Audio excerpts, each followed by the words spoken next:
Hi, my name is Angela Chavez, the Communications Director at Courage California, and you're listening to Courage. It looks good on you. As an inclusive and diverse organization with staff working from multiple regions throughout the state, today's topic is something that is near and dear to the hearts of many of my Courage California colleagues, and an issue area that we have focused a lot of energy on this year. That would be criminal justice reform and public safety. I want you to do me a favor before we start today's conversation. Take a moment to think about what a victim of crime looks like. Now take a moment to think about what a perpetrator of a crime or a person who commits a crime looks like. We'll revisit those images later because in this episode, we're going to focus on the notion that hurt people and how it relates to California's public safety challenges, present and future. Before I pass the mic over to today's guests, I'd like to take a moment to acknowledge our presence on the traditional and unceded territory of hundreds of First Nations who are the traditional caretakers of the land that we call California. All right. Thank you, Angela. I'm LisaMarie, the Development and Member Engagement Manager at Courage California, and today we're going to be talking about criminal justice and public safety in California. I'm joined today by Cristine Soto DeBerry. Hi, Christine. Hi. Christine is the founder and executive director of the Prosecutors Alliance. She spent a decade as the chief of staff to San Francisco District Attorneys George Gascon and Chesa Boudin. She previously served as San Francisco Mayor Gavin Newsom's deputy chief of staff and started her career as a public defender in Los Angeles County. I want to first thank you for speaking with us. You are very much on the front lines of criminal justice work in California and offer a grounded perspective of reform rooted in healing communities most affected by violence and centering victims in the justice process for lasting safety. That's also driven by data, science, and research. So big warm welcome, Christine. Thank you. It's great to be here. Okay, is there anything I left out from all the hats that you might wear? Anything that you'd like to include? No, I think that's my professional background. You know, like all of us, I'm more of a person outside of work than that. But I think for this conversation, you captured it. Awesome. So I'd like to talk a bit about the founding of PAC. Could you speak more onto what the community need was, why you felt that we needed a Prosecutors Alliance that was more progressive in this larger ecosystem of criminal justice reform? Yeah, we really formed because it seemed to us that we were creating this false dichotomy that you could only have safety or reform. And all of the prosecutors that I work with and all the work that I've done for the years I've been in a prosecutor's office, those two things are actually complementary concepts. The system we've had in this country for about the last 50 years, though it claims to be about being tough on crime and being pro-public safety, actually fails more than it succeeds. And the people that are in that profession dedicated to bringing public safety know that we have to start looking for better answers to the problems, therefore reform. And so the suggestion that has been made for years that if you want to reform the system, you're not going to get to safety, it is the opposite is actually true. The only way we are going to get to safety, to lasting safety, to safety that expands to every community, is if we transform the way we do this work. So the Prosecutors Alliance was set up with the idea that there were some courageous leaders, and we wanted to make space and opportunity for more people to join us in that conversation, to be thoughtful and critical about the path we have been on as prosecutors and law enforcement, and find better solutions to real harms that happen, to victimization that happens, but find solutions that will endure, that aren't just the length of the jail sentence or the prison term, but that last the person's lifetime, that put them and the person they harmed on a better course as a result of coming into contact with us than what we currently do. Maybe to set the context for what these leaders are trying to accomplish. And I've heard you speak to what criminal justice has looked like, especially in the 90s, and what California's relationship to crime and punishment and our current prison population looks like. If you could just add some more context to what that looks like and why it's so necessary that we continue to uplift the leadership that the Prosecutors Alliance in California is aiming to achieve. Sure. I think many of us now have heard the statistic that the United States jails more of its population than any other country on the planet. That includes countries with much larger populations like China and India.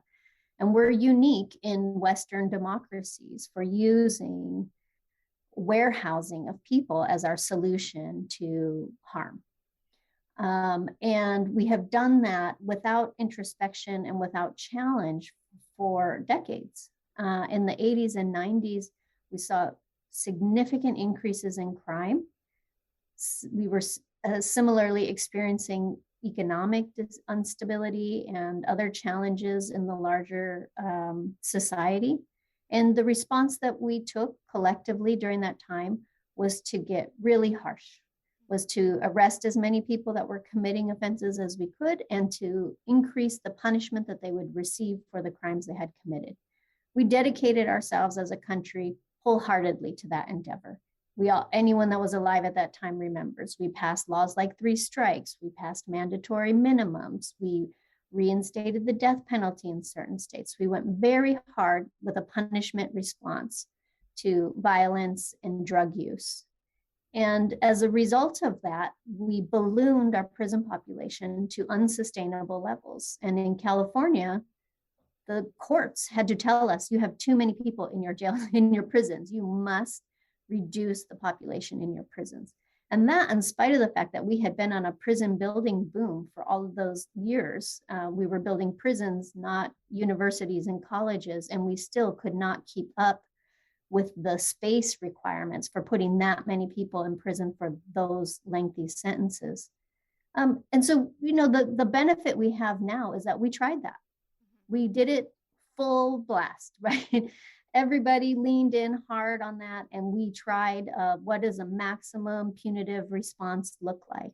And the answer is that while our prisons and jails ballooned, we didn't solve the underlying problems.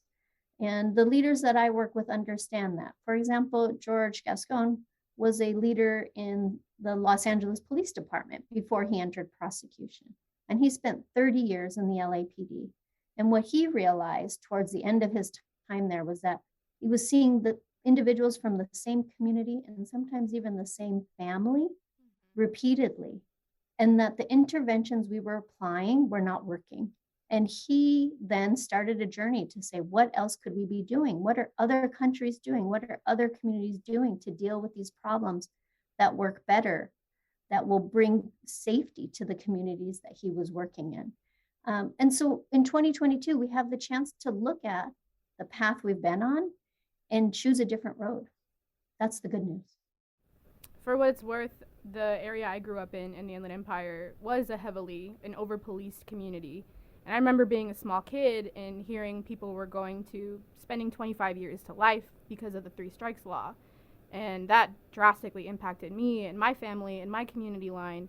So I think the aspect, like what I'm hearing you say we see it's a lot of the same underlying issues. We're not healing communities, we're not healing families, we're not preventing crime where it starts. That really hits for me. So we have learned a lot since the 90s, right? We have learned that the increase for punishment doesn't work. So how do you see us applying those lessons now? And what are kind of the guiding stars of the Prosecutors Alliance? Yeah, the good news is that for about the last 10 years, as a state, we have been walking away from that past. We have been trying to undo that response as our only response to harm. And voters have been with us, and the community has been with us. We've passed reforms to the 3 strikes law.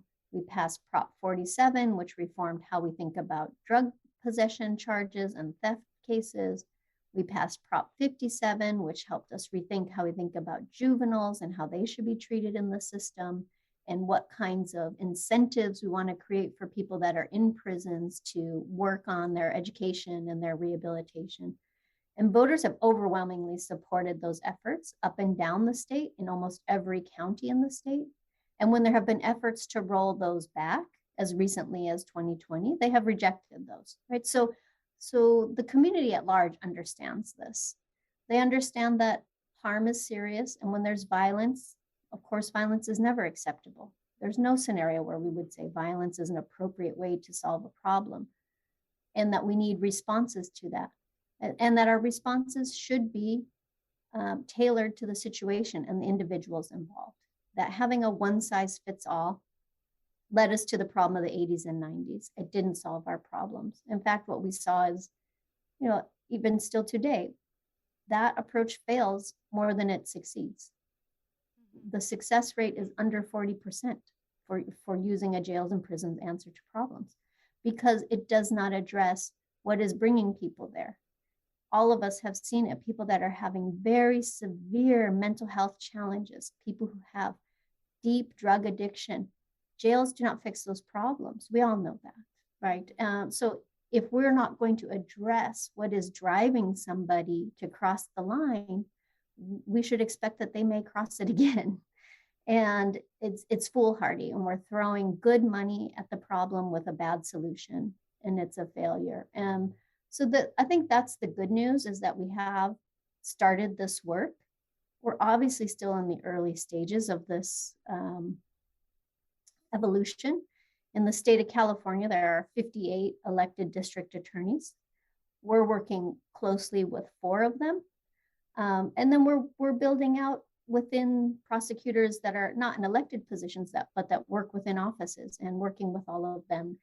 But this is a new conversation for law enforcement, and it's an important one. And it's one that I think that taxpayers and voters and community members expect us to engage in. We're a profession, just like medical doctors, just like construction owners, just like business people. And we have a duty and an obligation to look critically at what we do, evaluate our successes and our failures, and improve and iterate and try new things. And so to suggest that holding tight and clinging to an approach that fails more than 60% of the time is our best work, I think is unacceptable. Just to kind of speak more on victimization and people who do harm, right? So I think a lot about crime and harm being 2 separate things, and I feel like there's this large movement, or the movement's faced with extremists and moneyed opposition that are like trying to paint crime or like criminals is like, we can't let them go, right? We can't release these people onto the streets. And when I hear people like you and people in this movement speak on, well, hurt people, right? We need to heal things at the root, and we need to make sure that people are not re-victimized or commit crimes again. I'm wondering if you can speak more on how that looks in practice within your life and your community and within this work. Yeah, I love that question. And I think, like many people, I've been on both sides of that equation, both as a human being and as a professional, right? And so I think we all, if we're honest with ourselves, know that we've done amazingly good things in our lives, and we've done things we're not super proud of. Now, whether those were crimes or not, or moral failings, or just things we felt we could have done better had we been a more evolved person.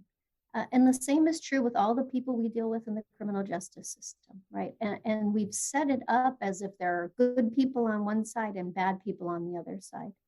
And the truth is that they're all human beings, and they've all had horrible days, and they've all had beautiful days, and that we have an obligation as prosecutors to work with everybody that's in the courtroom. Our obligation is not only to the victim, it's to the person that's accused of causing the harm, and to the larger community. And when we think about victimization, we often think just about that moment that we're in the courtroom about. But if we step back and broaden the aperture, we'll see that there's victimization spread across that relationship, even if those 2 people don't know each other.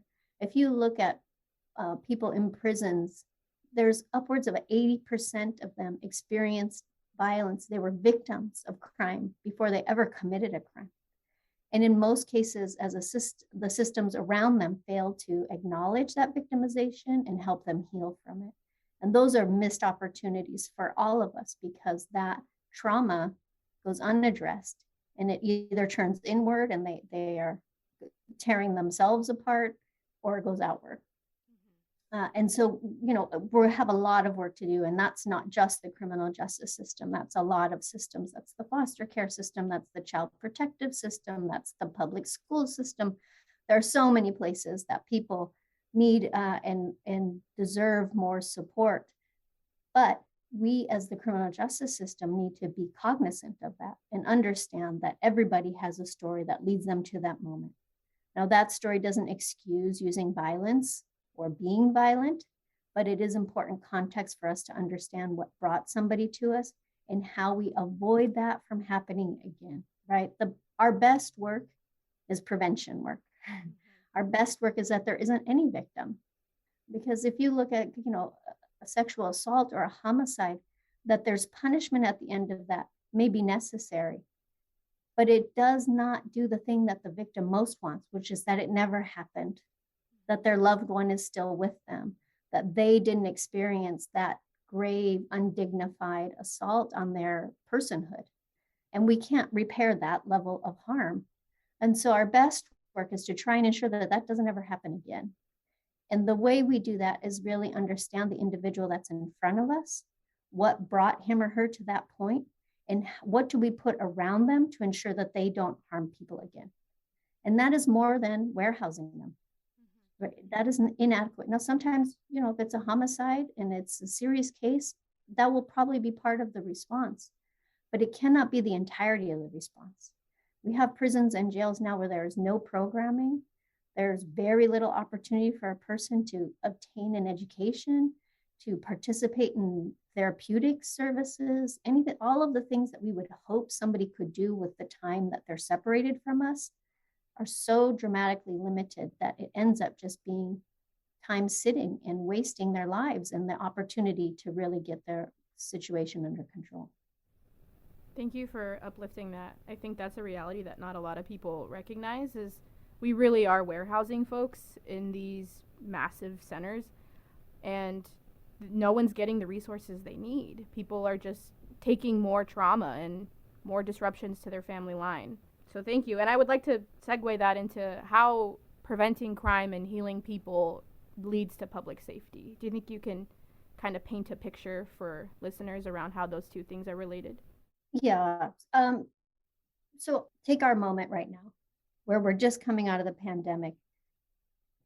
Because of the experience we all went through, we've seen massive amounts of gun sales in this country, historic levels like we have never seen. That presents a real public safety challenge for us, right? And what are we seeing? Concomitant increases in gun crimes, sadly, right? We have seen now increases in homicides and assaults involving firearms. And so the question before leaders in every realm is, what should we do to try and reduce gun violence? Will we prosecute people that use a gun and hurt somebody? Sure, that will be part of it. Is that all the work that should happen? Of course not, right? The work has to be about reducing the number of guns that are on the streets, that are available to people, that can be used in Buffalo and Milwaukee and Orange County and LA in these mass shootings. So the work of prevention is about thinking ahead, anticipating what the problem might be and responding to it before it happens, so that there isn't another mother on the side of a road crying for the loss of her baby, right? Like that is a failure. Like we have left that family down in that moment. And our better investments are in preventing that from ever happening. And that looks like smart policy that limits guns, limits ammunition, ideally that keeps them out of all of the hands of people. That is thinking about, are there community interventions that we can have in place? We've all thought about these things, right? Like, what are the after school opportunities? Where are the places that kids can gather appropriately and safely engage in the kinds of activities we want them involved in? Basketball and baseball and soccer, all the things that make for an enjoyable childhood. Are those things available in every neighborhood or not? And can we do that? Do we have good lighting in neighborhoods? It's been shown to dramatically reduce crime, to just have areas well lit and well populated, to not have them filled with blighted buildings and boarded up storefronts, but an active, bustling community. And we all know what that looks like. We all either live in or visit communities that are safe. And they're not safe because there are an abundance of police and prosecutors in them. They're safe because there's a high quality of life. There's an active commercial corridor, there are good schools, there are safe parks, there's well-lit areas to walk and be part of the community. It really is not a mystery what it looks like. suburbs all over this country have experienced that. The question is just, are we going to do that at scale for everybody? And are we going to have the safety nets in place that can catch people when those things aren't available? Do we have the healthcare systems and the social service systems to keep people from falling through the cracks? And how do you see prosecutors and DAs transform what a traditional role once looked like into enacting this vision of public safety? I think the big part of it is partnering outside of the criminal justice system for those solutions, right? Many of the things I just mentioned are not in the prosecutor's control, should not be in the prosecutor's control, but are things that they have an opportunity to highlight the importance of and the public safety value of to other decision makers, to budget decisions. So I think that is extremely important.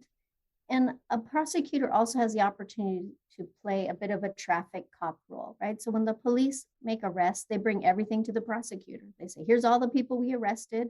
Here's what we think they did. What would you like to do with it? And the traditional response is file everything that you can prove and put it into the court system and let it proceed there. But the opportunity and the work that a lot of the people we're working with are doing is thinking, are we the best agency to respond here? Are probation or jail going to be the best solution to this problem? If it's very serious harm, a homicide, a horrible sexual assault, the prosecutor needs to be involved and we need to have a proceeding to understand what that is. But if it's something that's a theft-related offense, if it's a mental health issue, if it's a drug dependency issue, there's probably a different agency that is better positioned to respond to that. And the prosecutor can do that work of moving cases away from the court resolution to a better accountability that looks like treatment and support.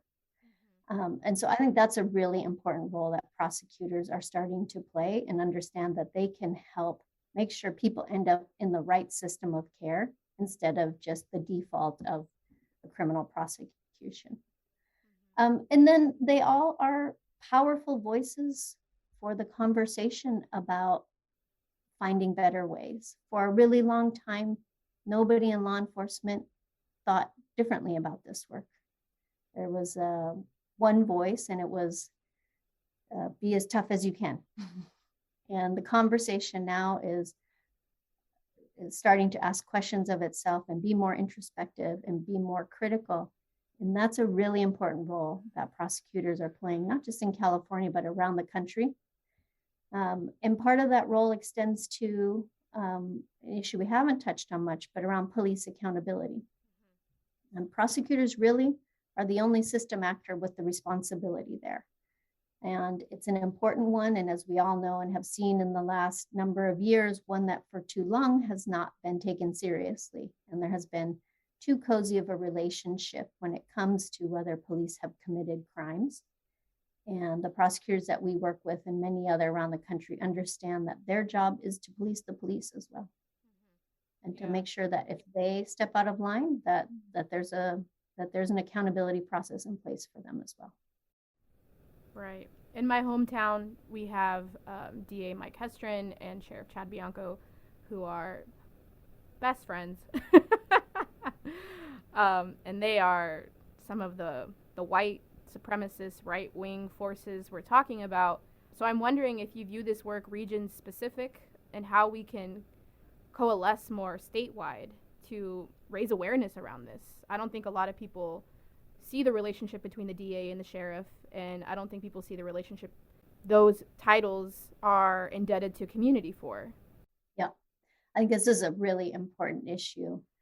A way we have been working on this is to suggest that prosecutors should not take political contributions from police associations and organizations, because they will inevitably sit in judgment of members within those organizations for crimes.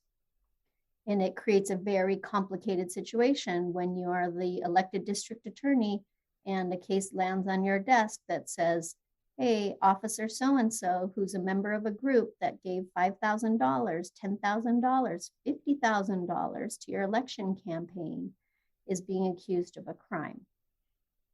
At the least case scenario, it creates doubt in the minds of the public, right? whether that is going to be a fair and objective evaluation. In the worst case scenario, it's actually influencing it, is creating a conflict for the prosecutor.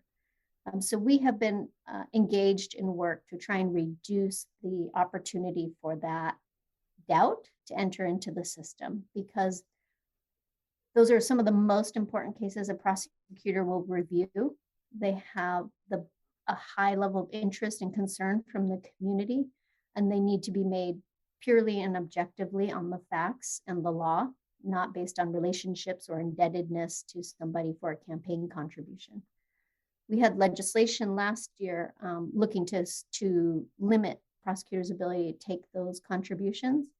And we're now working with the State Bar of California to see if we can have an ethical rule that would require prosecutors, if they choose to take that money, they then can't review those cases. Those would have to go to the Attorney General or to a special prosecutor. So they would have the choice about what is more important to them, being able to be the decision maker on police misconduct or being able to receive the political contributions. But the county you mentioned, Riverside, that district attorney has taken significant contributions from law enforcement organizations. It's the majority, I believe, of his campaign contributions, tens of thousands of dollars. And it's exceptionally problematic. It obviously gets even more complicated when you have a sheriff like Sheriff Bianco, who's been shown to be an oath keeper and be involved in even more concerning behavior, to then understand that that's closely connected to the prosecutor, who has the obligation to ensure that we are acting within the law and that we're doing so constitutionally. That is a unique role of a prosecutor that has to be protected as one of its most important duties. That independence is really foundational to doing the job. Absolutely. And that's who I think of. I think of Chad Bianco, and I think of people who support him. During COVID, he didn't want to release any percentage of the population he had incarcerated. He said they were all violent. He said that there was no one that he could release, when we know that's not true. And we know that many people that were sitting in the jails in Riverside were waiting for a bail hearing, and people couldn't make bail. So I think that's like another reality, is that people who are incarcerated face particularly hard economic hardships. Yeah, bail is a real challenge. If somebody does not have the resources at hand, they're obviously going to sit in jail, and that can be over an amount as small as $1,000, right? But if you know, most people in this country, we all know now, we've heard as we had the healthcare debate and went through the pandemic, most people don't have an extra $400 that isn't already spoken for, right? By the time they pay rent or mortgage and food and school needs for their children, there is not extra money left over. And so an arrest that then unexpectedly asks you for another $4,000 is just not possible. And there's a few problems with that. One is that, you know, in this country, we do have a presumption of innocence, that you are innocent until you're proven guilty. And that's important, in that we are jailing people, massive amounts of people, before that determination is something we have to be very careful about. The Constitution tells us to be very careful about. And secondarily, it's very destabilizing, right? If our goal is public safety, which I assume we're all in agreement that when someone's arrested and held in jail, it's because we have a public safety concern. An individual losing their job or their housing or straining the relationships in their family, those things are very destabilizing, which leads to a less safe individual, which leads to a less safe community. And so we have to be very mindful of that. 2 days in jail can mean losing your job. And if you have low wage work where it can be very hard to replace that income and to find work quickly that doesn't spiral you into a real tailspin. And so whenever possible, and I think, you know, the pandemic was an opportunity. It showed us that we can actually release most people and have safety, right? We didn't see massive crime waves as a result of people being home while they waited for their court dates. So that's a good thing. We had this crisis, and it gave us an opportunity to try a new thing, because we couldn't keep huge numbers of people in the jail for health reasons. And what we learned is we didn't need to keep those people in jail for safety reasons either. So now we've learned that. We've had 2 years of that. And we can use those limited jail and prison beds for the individuals that we actually have a real safety concern around, right? There are some people who need more time. We need time to figure out what is the right solution here. How do we get the right services? How do we think about a long-term plan for this individual? Or people who are going to go to trial in a very serious case involving real violence. You know, there are people who will have some pretrial detention, but it's not the vast majority of people. And that has been our approach. And so that we're able to now have flipped that on its head and disprove that kind of underlying belief we all had is a good thing, and gives us an opportunity to now think, what are the things we want to build that are not going to be holding people on bail? Now we know we need a lot more services in that space. We need to connect people to services after the point of arrest, because they will be released, and therefore we need to start addressing their problems immediately if that's what brought them in. I would like to touch on a bit about who the players might be in this criminal justice reform landscape, being that you brought up Prop 25 and how divisive or you brought up bail reform, and Prop 25 was very divisive, especially among people on the left, whether you're an abolitionist or you accept more incremental change. So I just wanted to ask how you present on these fronts, and if you could speak to how we can work together or collectively to affect public safety. Yeah, Prop 25 was challenging because the there was sort of a center, and then on either side of that center was disagreement, and almost circled back on top of itself in complicated ways. But that isn't usually the experience, and I think a lot of that had to do with how it got to that place and how the issue was forced. But generally, the way I have experienced it in my work is that there are people with a very inspiring vision of what the future can look like. And that's incredibly important, right? If we don't have a belief that we can get to a better place, and we don't have a North Star that we're aiming for, then we tend to be less ambitious and less courageous in how we step forward. I've been somebody working inside government for almost all of my career. And so oftentimes the first step is not the arrival, right? It is not like the achievement of the ultimate vision we have for ourselves, but it's meaningful steps forward. And I think all of those people and all of those points of view are valid.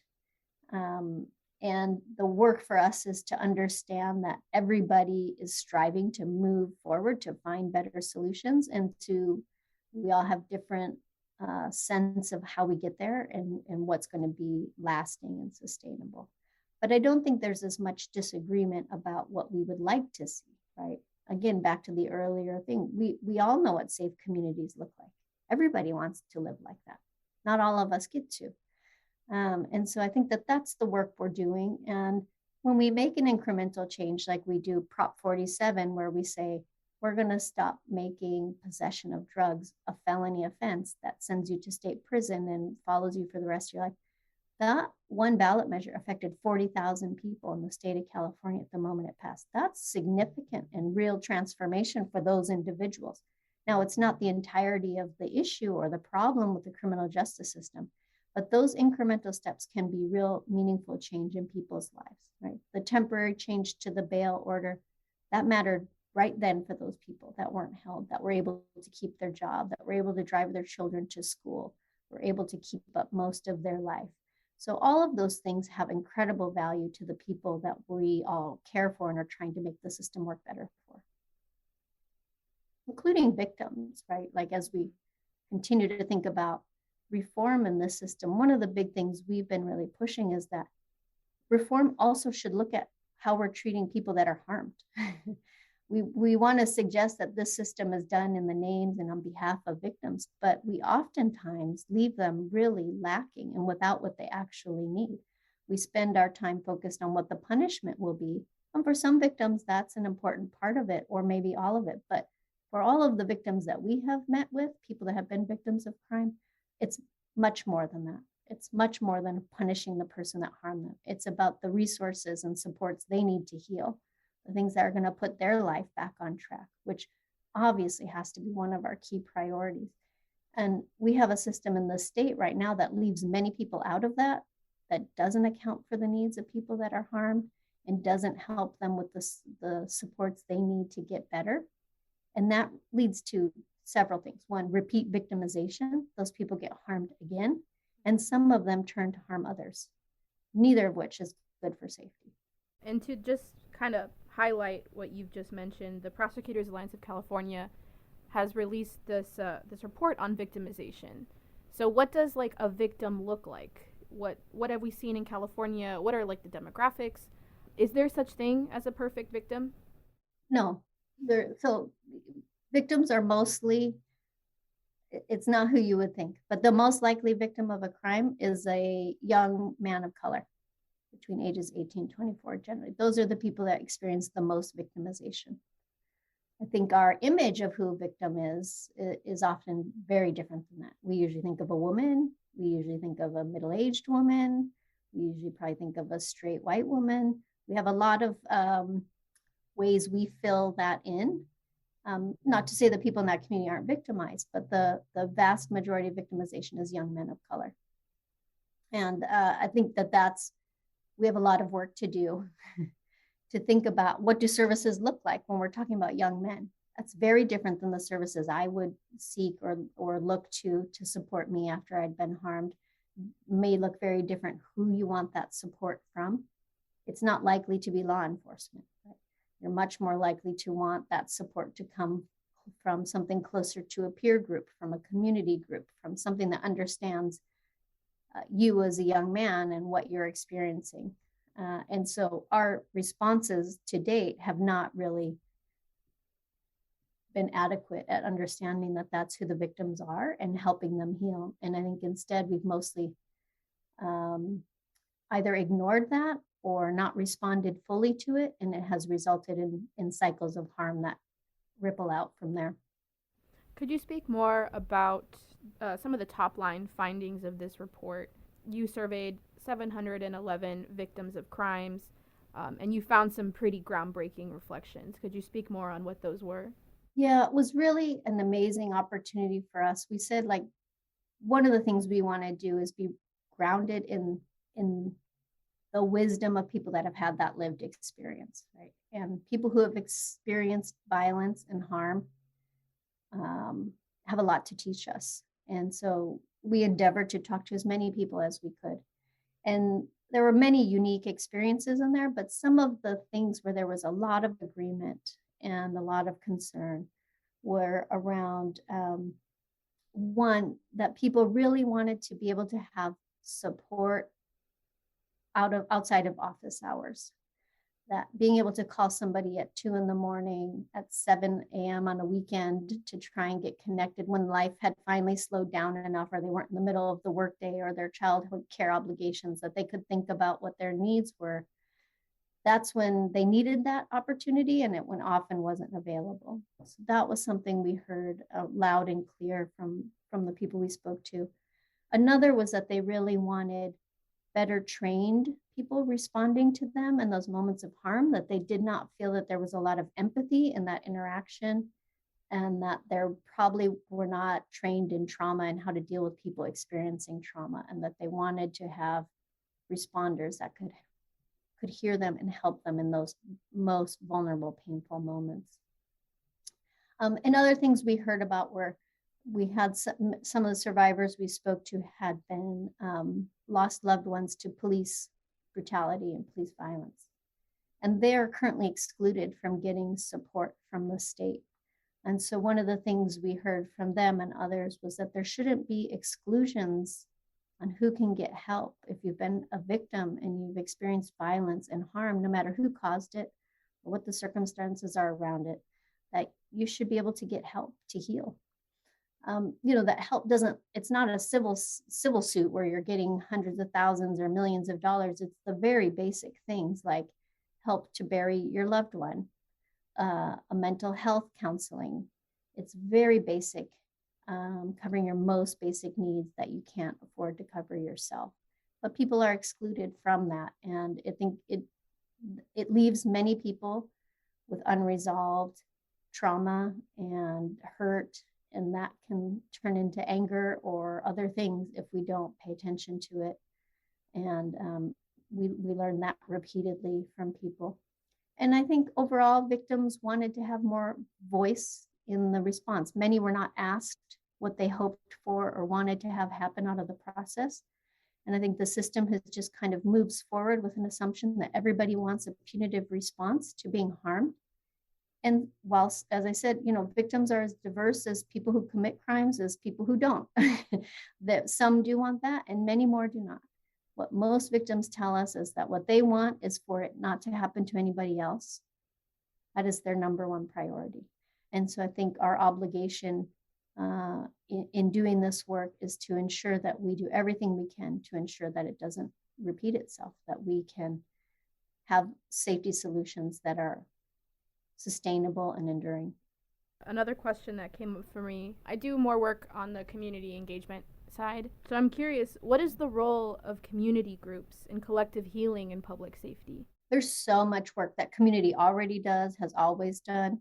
I think where we have opportunities is to think about how do we better intersect one another? How do we bring community more into that work? Because as we just talked about, if most victims are young men of color, would they rather talk to a community group that's in their neighborhood or close to their neighborhood where they might know somebody or have a connection to or have an easier chance getting to the place to go talk to somebody? Or do they want to come downtown to some building where they don't know anybody and there's a lot of lawyers and police officers and judges? That's not a very welcoming environment for anybody, and particularly that community. But we haven't generally done a great job of making those connections and bringing community more into the center of that conversation. And that, I think, has been a missed opportunity, and one that I hope we'll all be able to turn to as we're starting now as a country to think about violence prevention and violence interruption and who's the best, most credible person to do that work. I hope that we'll continue to increase the funding that goes to community to do that work, and then increase the connections that we have to them to make sure that they are some of the people that are responding. One of my final questions, I really enjoyed this image you painted of what a safe community looks like. And I think, as you've said, one of our most powerful tools and weapons is our belief in imagining and our commitment to dreaming and to building. So I'm really curious, what is your ideal community? What does that look like for you? What does it smell like? What can you feel? Yeah, it's a beautiful question.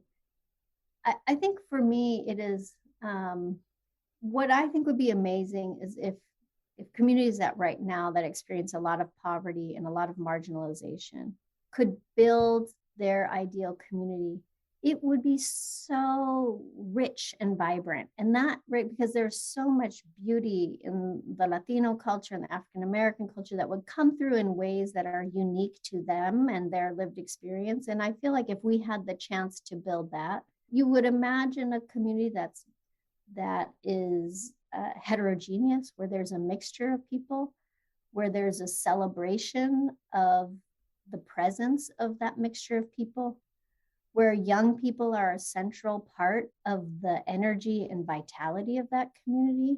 There'd be amazing food.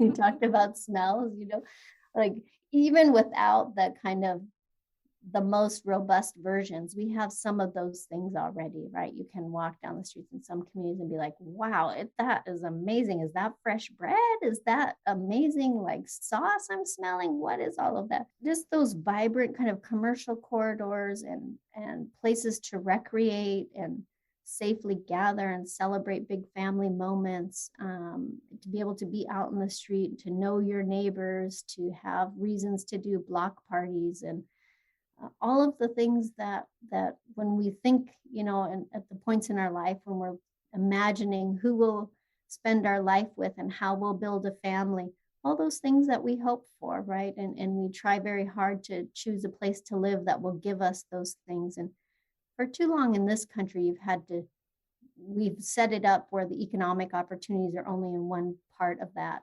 And so people have to walk away from their home community to get access to the employment and the services and the safety they want, instead of being able to do that at home with their own community. And so my hope would be that we could, particularly in a place like Los Angeles or San Francisco, we have such vibrant communities already, but that they could have those extra ingredients to be able to stay in place and to be able to thrive in place, and raise their children and have the kind of security that so many others experience and that we all want.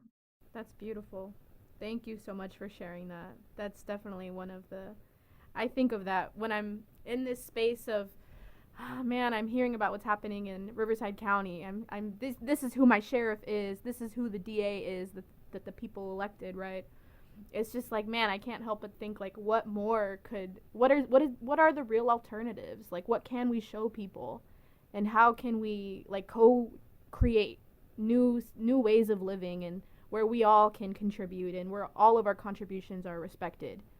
So I really thank you for your time. Pleasure. So I just want to ask a couple of fun questions, and these will segment out into like another episode of where we're being fun. Cute. Question number 1 is, how do you wear courage? Oh, I like it. For me, courage has changed over time. I think when I was younger, for me, courage was like, I'm just standing up for myself, and my community was the center of that. And that's certainly still part of what I do. But as I've grown and gotten older, for me now, the work I'm doing around courage is about showing up as my whole self to my work. And that means being more than just a professional, being a lawyer. And it's showing up as a human being vulnerable and being honest and real, and trying to connect as much as I can to that and other people as well. And do you have a favorite courageous action? Is there like a moment in history that you can be like, yeah? Gosh, there's so many. I'll tell you one, a big inspiration for me in my college years was Cesar Chavez and Dolores Huerta.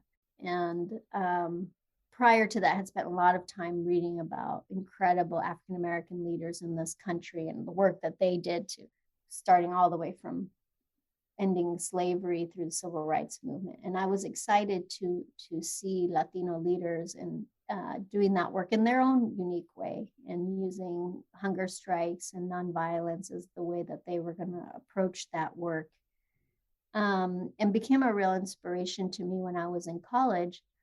We were working to get a Chicano Studies department at UCLA when I was in college. And there was, right at that moment, Cesar Chavez passed. And it had an enormous impact on all of us, because we understood, right, as young college students, like, we're the next generation stepping into this work, and we have an obligation to get as close as we can to that kind of dedication and leadership that he exhibited. But he has just always been somebody that really inspired me, along with Dolores, and the work that they achieved together. My follow-up question, you've answered a little. So what else inspired you to take the first step into this work? Why did you become initially involved? And what is your advice for folks that are coming up behind you regarding how to affect social change? Yeah, so here's what happened for me. In the same conversation around creating Chicano Studies department, when I was, I guess I would have been about 20, we had a sit-in at the campus, and it resulted in our arrest of about 100 of us. And we were taken to county jail, and we spent 2 days in county jail. And that experience was incredibly impactful on me. I didn't anticipate it coming. I hadn't done anything I thought that warranted that. But as we have this conversation, right, we were taken to the jail, and they said, you have bail. And you have to pay this bail if you don't want to go into the jail. I'm like, I have the money to pay for bail. I'm in college. And so it was about 49 of us young women then were in civil brand. And for those 2 days that we were there. And, we were in jail. So we were dressed in the blue prison outfits, and we were not called by our names. We were called by our booking numbers. And I went in there with one set of beliefs and I left with another. And I couldn't believe that's what we were doing in the United States. And I met women in there that I thought that this woman should not be in a jail cell. She needs help. And I couldn't understand why we thought that was the best way to solve the problem. And it just never left me. And as a result of that experience, I kept asking myself questions and asking questions in my education. And it led me to law school, and it led me to be a public defender. So I think that, leaning into the things you care about, the things you're passionate about, not being afraid to take a stand for what you care about, it will lead you on your path, and it's unique for each of us. For me, it was to be a lawyer and to be an advocate in that way. For others, it will be to be a teacher or a healthcare provider, a social worker. There's so many things that are needed, that need people that show up with a loving heart and a brave spirit. And I just encourage everybody to do what they can to find those things for themselves. One of the last questions, how do you practice self-care during stressful times? Dabbled here and there with meditation. I'm not super consistent with it. I'd say probably physical exercise, moving my body, has been the most consistent thing I've done over my life to just try and let my mind wander. Taking a run is one of those great things where it's like the only thing you're thinking about, because it's sort of hard, the only thing you're thinking about is like, keep your legs moving and try to keep your breath about you. And kind of how it feels, right? In this yeah. space.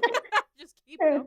Just keep going. Even though it does not feel amazing, just keep going. But that doesn't allow for space to think about whatever the thing that has you all worried at work and in other parts of your life. And it is amazing what moving your body can do for your mental outlook and feeling on things. And it, for me, has always just been a way to kind of hit a reset button and let go of some of the intensity of stress that can come with, doing work you care a lot about. That's great advice. Okay, I have one final question. At Courage, there are a few of us that are amateur astrologers, so we really like to ask guests your sun sign, your moon or rising, if you know them. My sun sign is Libra. I have learned my others over time, but I forget them right now. Yeah, I don't know the others, but I'm a Libra. Do you identify as a rat. Libra? What do you say? I'm near the rat too, actually. Yeah. And then I've done the Enneagram. Have you done Enneagram, where it'll give you a personality type? Oh, wait. Tell me what yours is. Maybe I have done it. I'm a 3. It's like a numbered system. Oh, I think I'm a 9. Yeah. So I've done that. But I love all those things too. I'm always interested with, I learned how to do palm reading years ago because I was like, any way that you can sort of poke around and prod at like yourself and your personality and your traits, I find really interesting. So thank you once again. For listeners, we'll be signing off. Thank you, Christine, one more time for speaking with us today. You are so valued. It's so great to exist in this space with you and the work that you've done. Well, take care. Enjoy the rest of your weekend. Thank you very much. Real pleasure. Thank you so much. Thank you, LisaMarie, for conducting today's interview. As someone who has worked on advocacy around stopping the school-to-prison pipeline and criminal justice reform, I'm also someone who is familiar with the journey from hurt to healing. And your discussion really resonated with me and likely many of our listeners. So as promised at the start of this episode, let's revisit and maybe rethink the images we hold about what a crime victim or a perpetrator might look like, because they can look like and be the same person. But the conversation doesn't have to end here. I'd love to hear your thoughts on today's episode. Drop a line and join the conversation by tagging us at CourageCA and using the hashtag #CourageLooksGoodOnYou. And now, for your shot of courage. It's primary election time, Remember to return your primary ballot on or before June 7th. Visit couragevoterguide.org to learn who the candidates are in your area and which candidates Courage California has endorsed. In May, Courage California partnered with Communities for a New California and Data for Social Good to release polling for the newly drawn congressional districts 21 and 22 in the Central Valley. The findings were informative and important, resulting in the headlines, "Democrats had better get their act together. Efforts to combat inflation aren't resonating with Latino voters," from the San Francisco Chronicle, and "Latinx voters key to Dems flipping Central Valley seats and keeping U.S. House," from Sacto Politico. You can find polling results and media coverage at couragecalifornia.org. And if you're wondering about the importance and reliability of polling, I invite you to check out our previous podcast episode, Polls, Who Produces Knowledge Matters. Also in May, Politico reported that they received a leaked draft of the Supreme Court's pending decision in Dobbs v. Jackson Women's Health Organization, in which the 5-justice majority voted to overturn the right to abortion provided in Roe v. Wade and Planned Parenthood v. Casey. It is important to note that should the leaked decision become the court's final decision, it will result in immediate grave consequences for the American people and open the door to the possibility of overturning many other landmark civil rights cases. We at Courage It Looks Good on You are currently putting together an episode dedicated to abortion access, the Supreme Court of the United States, and what it all means for California. I'm your host, Angela Chavez, and this has been Courage It Looks Good on You. We hope you join us for part 2 of our criminal justice reform and public safety discussion. Healed people heal people. So tune in next time, California, because we're just getting started. And if you like this podcast, please rate it and subscribe wherever you get your podcasts from. And of course, share.